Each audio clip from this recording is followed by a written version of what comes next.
So, what exactly is going on in India?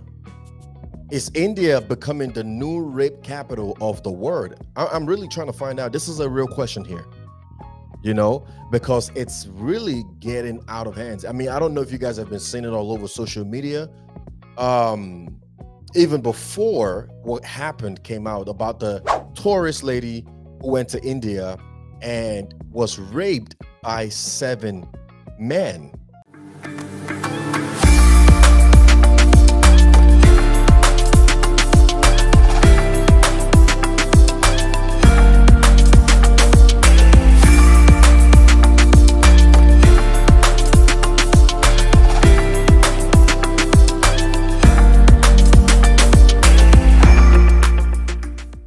According to scmp.com, it says this, and I want you to pay attention here. It says, in India, a rape takes place 15 minutes, every 15 minutes, according to government figures.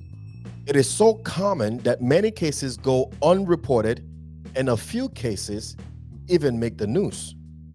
Now, and this is because government officials are slow to actually take action to prosecute these cases, and sometimes they drag their feet and they don't actually do anything with these cases. And then when they do something with these cases, when they take them on, it drags on for so long that the victim feel no need to even continue fighting for it, right? Because number one, they're ashamed, right, of no faults to them, but they don't want to keep showing up in courts showing their faces, right? And then what about the emotional toll that it takes on them, right? And so because of all this, because of the emotional exhaustion that it takes simply to see justice be done, they just say, you know what, forget about it. Now, according to npr.org, it says another reason the rape statistics in India may be an undercount, right, is that they say that families of women who are raped sometimes shame them. The families of rape victim actually shame them into silence because they're afraid that the news of the rape could affect the woman's marriage or her marriage prospects, or it could affect the family's reputation. And so the family of the victim shamed the victim into silence. All right, so I don't know if you guys know about this, but earlier this month in March, I think March 1st, there was a Brazilian lady, tourist lady, who was raped in India by 7 men while on tour with her husband. And it's been spreading on social media like wildfire, right? And even though she was, I read a little bit about the situation. I kind of followed the news and to kind of see where it would lead. We found out that the government gave her about $12,000, a million rupees, I think, which amounted to $12,000 US dollars, right, to kind of console her pending the time that the case would be properly, prosecuted in court and everything like that. The issue here, though, is that on one end, you've got a group of people who are outraged by what happened to this lady, and they sympathize with her, right? They share her pain, they share her grief, and they sympathize with her, and they want those 7 men locked up immediately.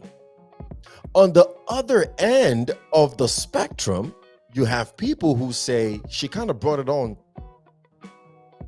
herself, that she brought being raped by 7 men, strangers, not that it would make any difference, but in a foreign country, she brought it on herself.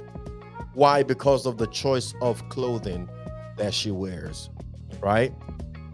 She's 28 years old, by the way. Some people actually believe that she brought this on herself by not covering up enough, by exposing some cleavage.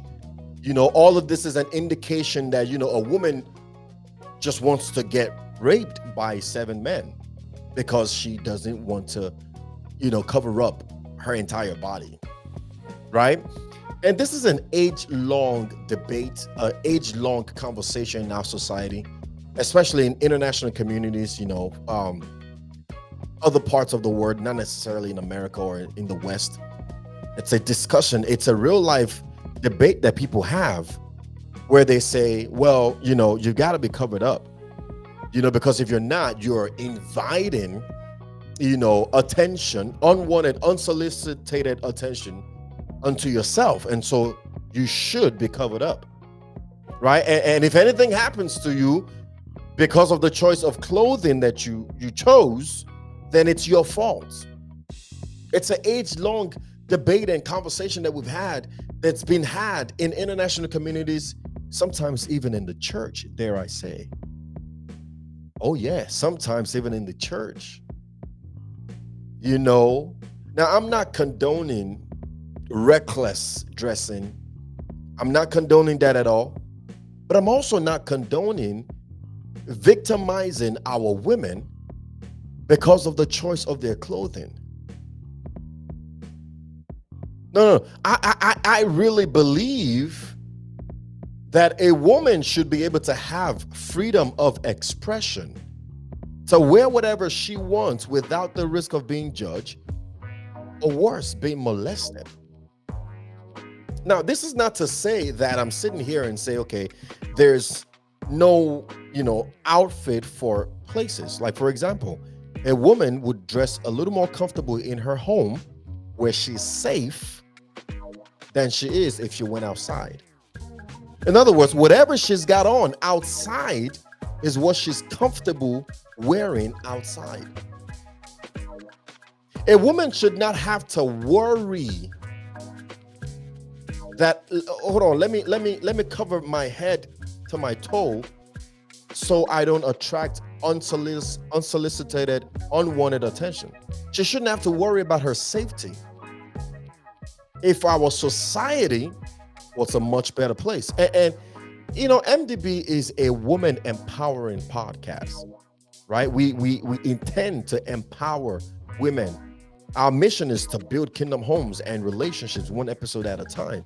And I don't think we're going to be able to do that if our women do not feel safe and secure.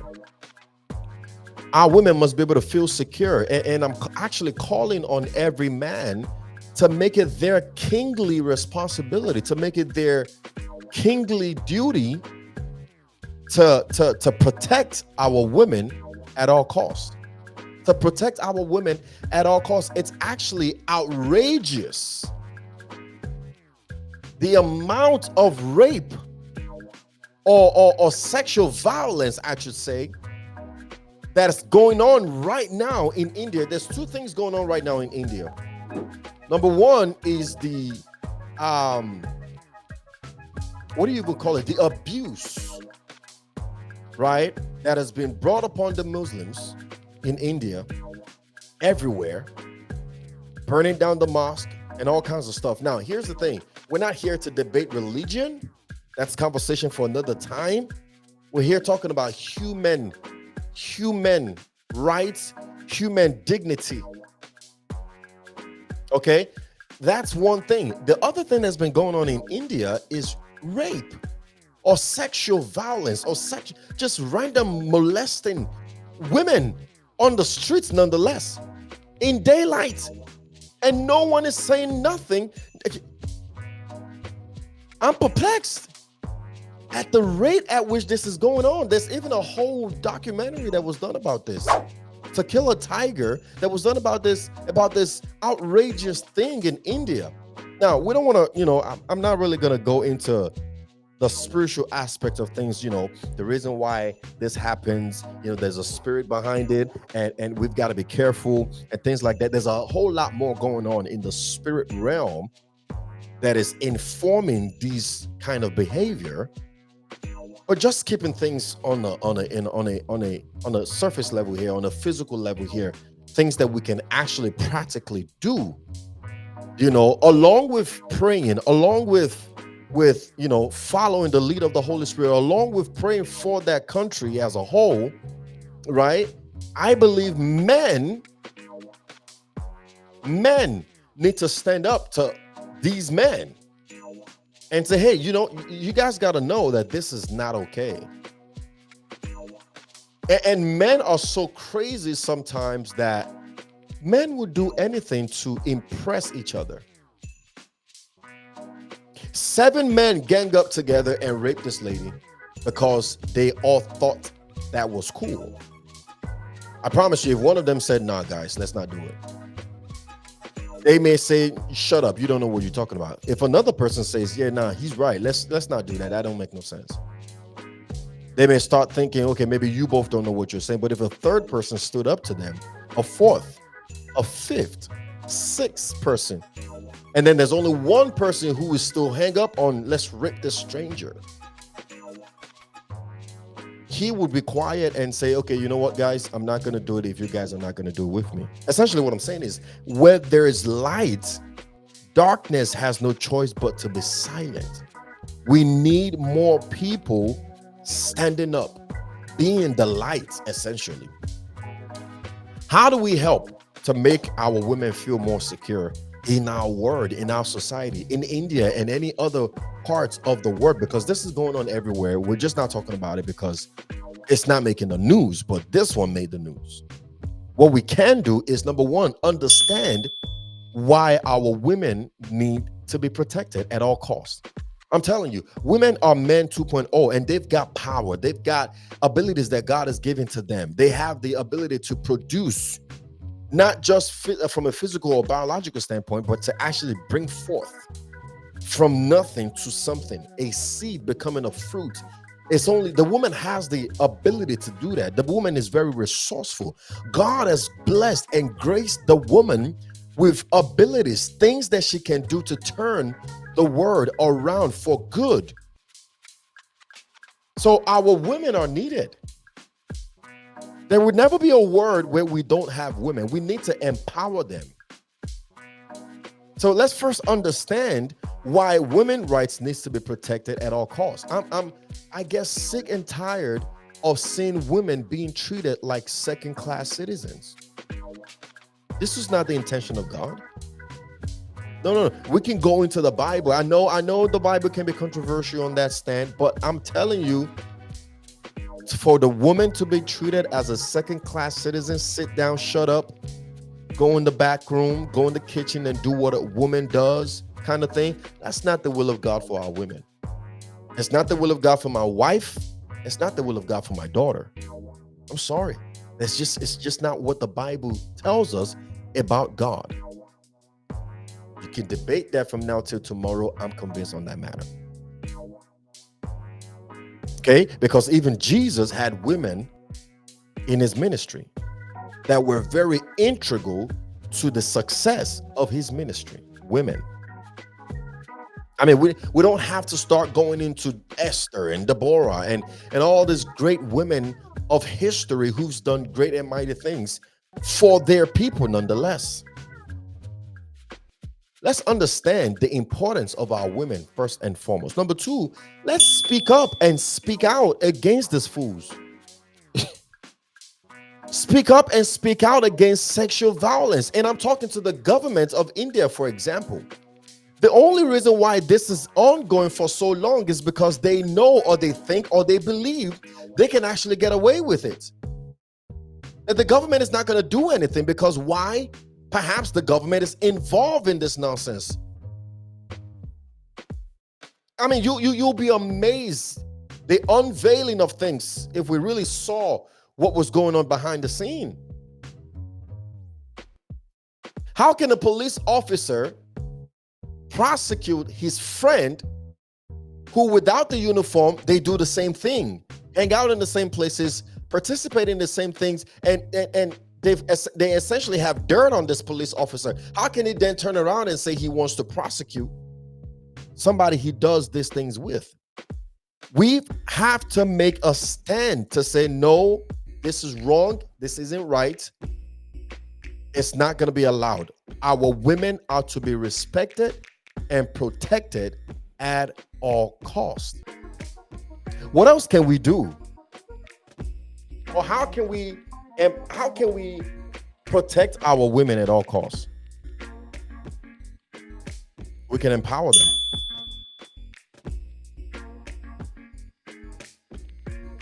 Men should do more. We as a community, as a society, should do more to empower women, to make our women feel free, safe, and secure in their skin and in who they are. A woman should not have to worry every time she steps out of the house. A woman should feel protected not only by her husband, boyfriend, brothers, but by every man out there. Like, if you want to get violent with each other, but not with a woman. There should be a general sense of protecting our women at all costs. That every time a woman steps out, she feels empowered because she knows she's got people covering her. I'm confused. Empower our women. One of the other ways we can empower them is by giving them access to grants, scholarships, education. And I'm not, again, being in America, a lot of us don't understand some of these things that I'm talking about. But if you go into the international community, if you see what is actually going on out there, it would make a lot of sense. Sometimes women are not allowed education. Sometimes women are not allowed to be in the same room when the conversation is going on. I believe as a society, number 4, we need to reward brain more than we reward beauty. What do I mean by that? Look online, look on social media. A woman comes up and she starts talking politics, and she's talking social issues, and she's talking economic development and all kinds of stuff, financial development and things like that, right? Spiritual development and things like that. And she gets, a quarter, half maybe, of the same following, the same engagement, the same likes, the same commentary, compared to those who flaunt their beauty online and expose themselves and seduce men and other women and use their body for money, essentially stripping on social media. Oh, it's okay, they do that because they are well rewarded for that. We as a society need to reward brain more than we reward beauty. Because for as long as the woman feels she's only rewarded for her beauty, that is all she will ever bring to the table. For as long as she feels like y'all don't care what I have to say, you don't care how much I really know, you don't care if I'm smart, you don't care if I can, talk about policies that's going to change our world and make our world a better place. What you really want to see is me naked and just debasing myself essentially to only beauty. That's all you really want, and that's all you're going to reward. Then if she only sees herself in that light, then she feels no need to do any more than just use her beauty, because that's the only thing that is highly rewarded, much more than brains. So we as a society, men, we have to do better in actually highlighting smarts. Brain over beauty. Again, generally speaking, I know there's a lot of smart women out there. I know there's a lot of very brilliant women out there, and they're doing their best to speak, to articulate, and to make things better. I'm just saying they don't get as much attention as these other female who sees themselves only, who defines themselves only by their beauty and nothing up there in the brain system, in the brain category. As a society, I feel like this is a problem we have as a society at large, and I think we need to do better. Yeah, I think we need to do better. And then finally, this is not to really point to the victim of this rape situation who was a victim, right? This is not to say that there's anything she's doing or she's done to bring this upon herself. You can never say that, because a woman, even if she wants to walk naked on the street, it's her choice. It's not advisable, but it is her choice. And she should feel safe doing that. Okay. But to my ladies, let me just put this last one in there as a word of advice, given the world that we live in, right? Dress how you want to be addressed. And I mean that in the most respectful way possible, in the most empowering way possible, because you should feel empowered in your skin, in yourself, in how you look. But I'm telling you, dress how you want to be addressed. What do I mean? No banker dressed as a stripper is going to have anybody keeping their money with her. Okay. No pastor, right, is going to come on the altar dressed as a stripper, preaching the gospel, and it's going to win any soul. You're definitely going to attract some people. You're going to bring some people to your church for sure, but they're going to be more distracted than they are being saved, right? Because of how you look. You will be addressed by the way you dress. My encouragement to our women is to dress with a statement. Let everything you wear, let everything you do be a statement, and stand behind that statement. I've seen women walk into a room and command respect simply by how they look. Okay, I've been in meetings, C-suite, like executive meetings, board meetings with big organizations, and I've seen women command an entire room.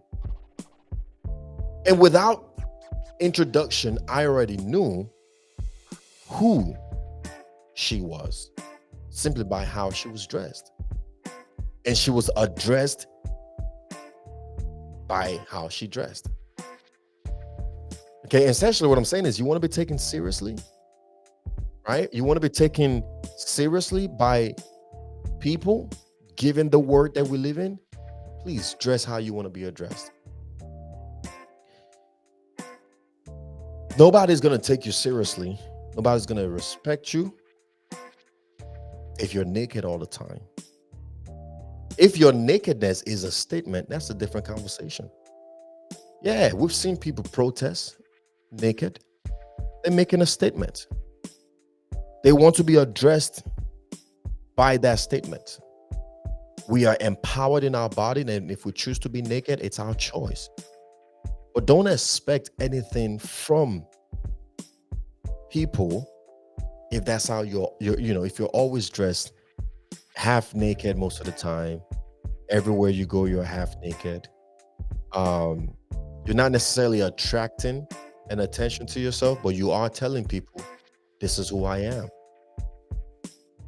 By not saying anything, you're saying a lot simply by how you look. And I hope you can take this, and I hope you can take it with love. I hope you can take it with understanding that I'm not even coming at you. Ladies, I'm really just giving a piece of advice here.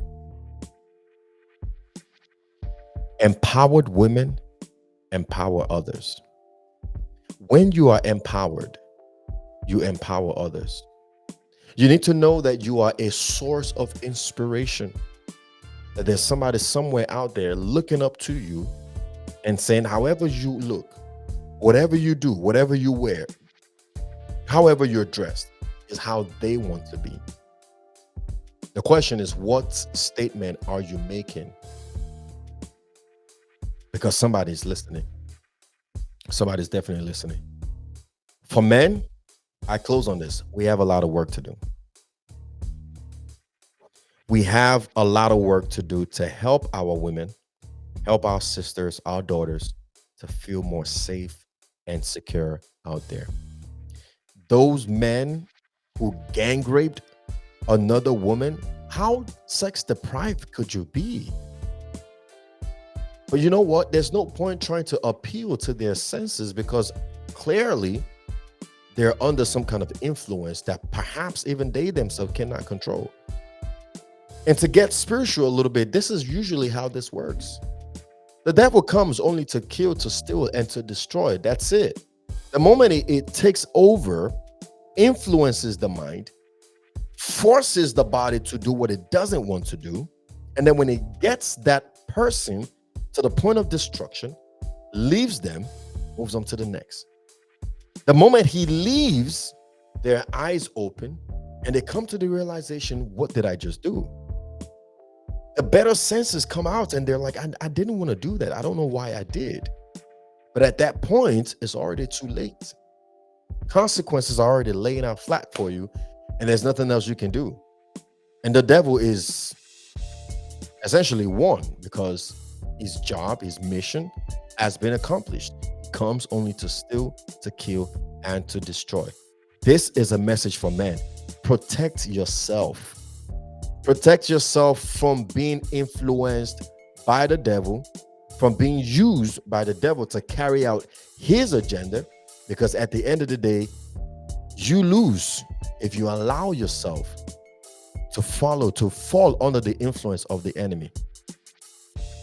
Protect yourself, guard your heart, give your life to Christ if needed.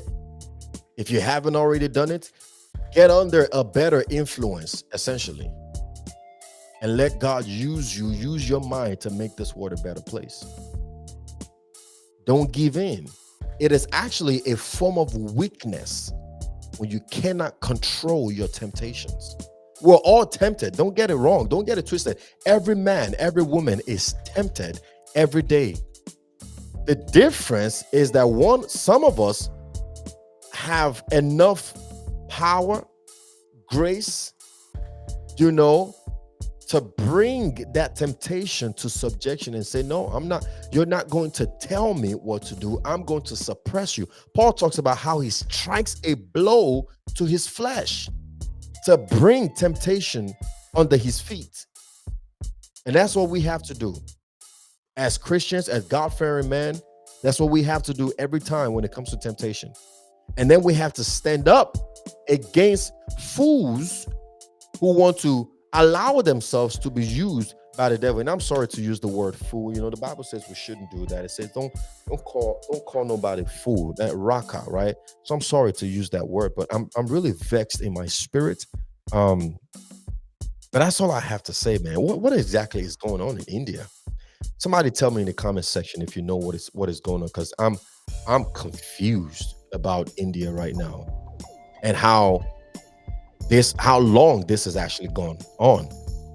Do you know that a lot of people are saying that if this matter had not gone viral and gotten the attention of international communities, specifically America and London and Brazil, where she's from, that Indian authority would have done nothing about it? They would have just fought it away like they always did, and they would have said nothing. But it got the attention of the whole world. It became something that they couldn't hide. And so they had to do something. They immediately arrested those guys, gave the lady $12,000 and told her to be on her way or whatever, and they will prosecute the case. And they're still investigating. What investigating? We got to do better. I believe as a society, we just got to do better. We got to do better. Let me know in the comment section, what is your thoughts on this debate? Do women have true freedom of expression, or they make a statement by what they wear? Do they bring this upon themselves because of the choice of their clothing? I'm curious. What is your thought on that? Is it true that women can bring this upon themselves, that a woman can bring sexual violence, she can bring sexual harassment onto herself, or she actually does have freedom of expression anywhere, in the church, on the streets, in school, at work, at home? Now, this is not to say there's no place for moderation, moderacy, like to be moderate. This is not to say there's no place for certain type of outfits, like what you would wear at home when you're comfortable. You wouldn't wear that at work. This is not to say that there is no sense of appropriation depending on where you're at. I'm just saying, is it really true that a woman bring this upon herself every time she steps outside? Yeah, she got on something inappropriate. Is that an invitation? I guess that's what my question is. Is it an invitation whenever a woman has something inappropriate on? Is it an invitation for unsolicited and unwanted attention? I want to know. I want to know. Let me know in your comment section below. But please, let's understand our women and why they need to be empowered. Let's speak up and speak out against these things. Let's empower our women however way we know how to. However way we know how to, right? And as a society, let's reward more brain than we do reward beauty. And then, ladies, dress how you want to be addressed. So that is all I have for today. I hope I've shared a tip or two to help move you towards a kingdom fulfilled relationship, not only with self, but also with others, and most importantly, with God today. Don't forget to subscribe, share, and comment down below. And until next time, be the light, be the salt. And remember, all things are possible if you believe.